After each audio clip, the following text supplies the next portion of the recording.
1937 में बॉम्बे यूनिवर्सिटी के एक छोटे से हॉल में 100-150 लोग बैठे थे और वहां स्टेज पर एक भारतीय वैज्ञानिक प्रोफेसर वीवी नार्लिकर जी आइंस्टाइन की थ्योरी ऑफ रिलेटिविटी को समझा रहे थे। और उसी भीड़ में पीछे एक पतला दुबला सा लड़का अपने हाथ में कागज को दबाए हुए बैठा सुन रहा था। उस कागज में उसके पिता की अंतिम इच्छा लिखी हुई थी कि बेटा पढ़ाई मत छोड़ना। बोर्ड पर आंख को गड़ाए हुए वो लड़का पहली बार सुन रहा था कि आइंस्टाइन के इक्वेशंस अभी भी अधूरे थे। पीसी वैद्य की आंखों में ब्रह्मांड जाग उठा। लेकिन कुछ ही समय में पूरे देश भर में क्विट इंडिया मूवमेंट स्टार्ट हो गया। गांधी जी उपवास पर बैठ गए। देश में उथल पुथल का समय था और ऐसे में पीसी वैद्य जी इस मूवमेंट से जुड़ गए। लेकिन हर शाम को जब वो घर आते थे तो अपने पिता की अंतिम इच्छा को देखते थे कि बेटा पढ़ाई मत छोड़ना। और इसी बीच पीसी वैद्य जी बनारस हिंदू विश्वविद्यालय चले गए प्रोफेसर वीवी नार्लिकर जी के पास और बोल पड़े कि मुझे रिलेटिविटी सिखाइए, मैं आइंस्टाइन के काम को पूरा करूंगा। और एक सुबह जब गांधी जी की तबीयत की खबर पाने के लिए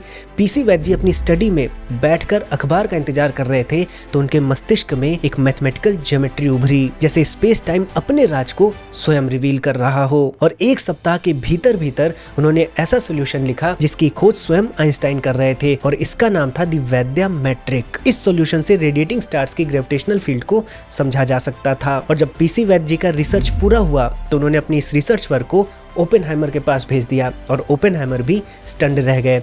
ओपेनहाइमर ने इस रिसर्च पेपर को आगे बढ़ा दिया और 1951 में फिजिकल रिव्यू जर्नल में उनका पेपर पब्लिश होता है। इस घटना ने पीसी वैद्य जी को इंटरनेशनल स्टेज पर पहुंचा दिया। यूरोप और अमेरिका की सबसे बड़ी यूनिवर्सिटीज पीसी वैद्य जी को गेस्ट फैकल्टी के रूप में बुलाने लगी और यहाँ भारत में भी गुजरात में वो गणित के हाईएस्ट पेड प्रोफेसर बने। तो पिता की अंतिम इच्छा ने उनकी गरीबी दूर कर दी। लेकिन अमीर होने के बाद भी उनके पास एक साइकिल, एक कुर्ता और चौक के डिब्बे के अलावा किसी ने कुछ भी नहीं देखा। पीसी वैद्य जी का मानना था एक मैथमेटिशियंस के लिए सबसे प्रीशियस चीज उसका ब्रेन होता है, उसके अलावा उसे किसी भी चीज की आवश्यकता नहीं होती। उन्होंने अपने धन से गुजरात में कई मैथमेटिक्स की फाउंडेशंस को एस्टेब्लिश किया जिससे भारतीयों में मैथमेटिक्स को लेकर क्यूरियोसिटी जगे। पीसी वैद्य जी इंस्पिरेशन है, ना कोई डिग्री, ना कोई फंडिंग, ना कोई रिसोर्स, केवल और केवल जिद और पिता की अंतिम इच्छा कि बेटा पढ़ाई मत छोड़ना।